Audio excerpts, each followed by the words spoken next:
Low Budget Productions presents the makings of a heist film. Today, we're going to be talking about what makes a heist film a heist film. To get a clear end goal, we're going to be answering a simple question. Explain how a text adheres to the expectation of a genre through characterization. That question can be broken down into 3 parts. Number 1, the techniques used.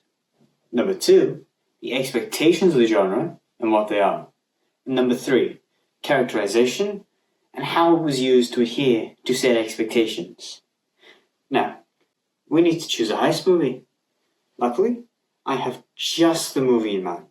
The 2001 smash hit directed by Steven Soderberg, Ocean's 11.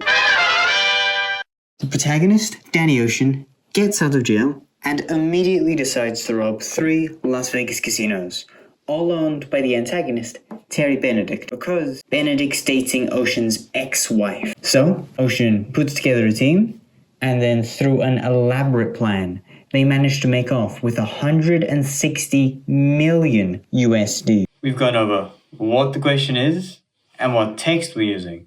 So now, all that's left is to figure out the thesis and some examples. The thesis that we'll be using is through the use of archetypal characterization from actions and dialogue, the film Ocean's 11 adheres to the generic conventions of the heist genre. As you can see, all the parts of the question are here. The how became actions and dialogue. For characterization, we used archetypal characterization. For the text, Ocean's 11, and the expectations of the genre became the generic conventions of the heist genre. Now, on to some examples. From a heist, we expect some basic archetypes. Number 1, the mastermind. This is the one that concocts the plan, normally highly intelligent and cunning. Danny Ocean, played by George Clooney, perfectly fits the mastermind role. People expect masterminds to be intelligent and resourceful. Ocean shows that with his elaborate plans and have backup plans within backup plans, and he always seems to correctly exploit Benedict's obsession with security.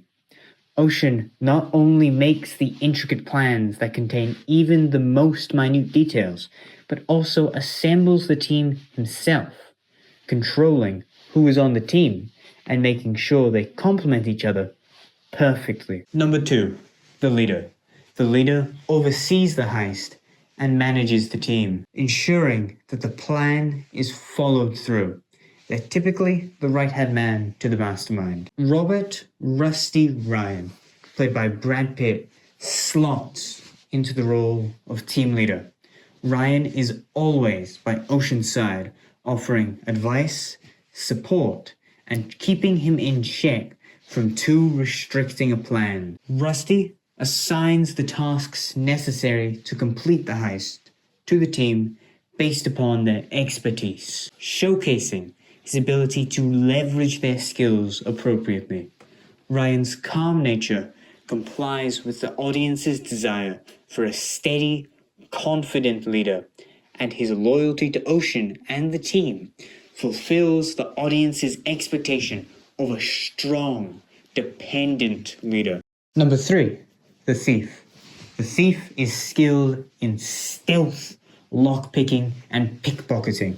These skills allow them to steal virtually anything from anyone. Linus Caldwell, played by Matt Damon, takes the place of the thief, with his excellent stealth and pickpocketing skills, allowing him to both provide reconnaissance by shadowing targets and steal keycards through his pickpocketing skills. Caldwell demonstrates a thief's necessary improvisation and adaptiveness when he has to suddenly impersonate a Nevada Gaming Commission agent due to a change of plans. Caldwell adheres to the expectations of a thief through his skill in stealth and pickpocketing, along with his adaptability to take odd jobs. All of that was on archetypes of characters' roles in the heist. But that isn't the only type of archetype. Another very common convention of heist movies is that, well, the audience likes the main character, even though they're unrepentant thieves and criminals. They're still liked. Normally, this is done through some relatable motivation for doing the heist, other than just greed. Danny Ocean is characterized as doing the heist to get his ex-wife back. Ocean wants to get back with Tess, so as the mastermind, he adds a part to the plan that gets Tess to break up with Benedict and get back with him. What if I told you I could get your money back? If you give up Tess, what would you say? I would say yes. Throughout the film, Danny Ocean is characterized through his actions and dialogue to have a reasonable, relatable motivation for doing the heist.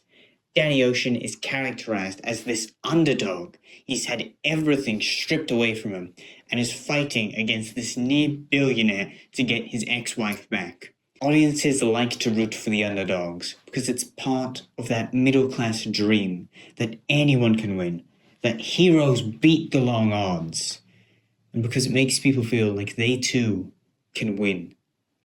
This underdog characterization, with how he isn't robbing for money, but fighting against the oppressive system that took everything he once had from him, conforms with the generic conventions that the main character is liked, even though they're a thief. In conclusion, Ocean's 11 uses archetypal characterization of the team through their actions and dialogue to adhere to the expectation of the heist genre.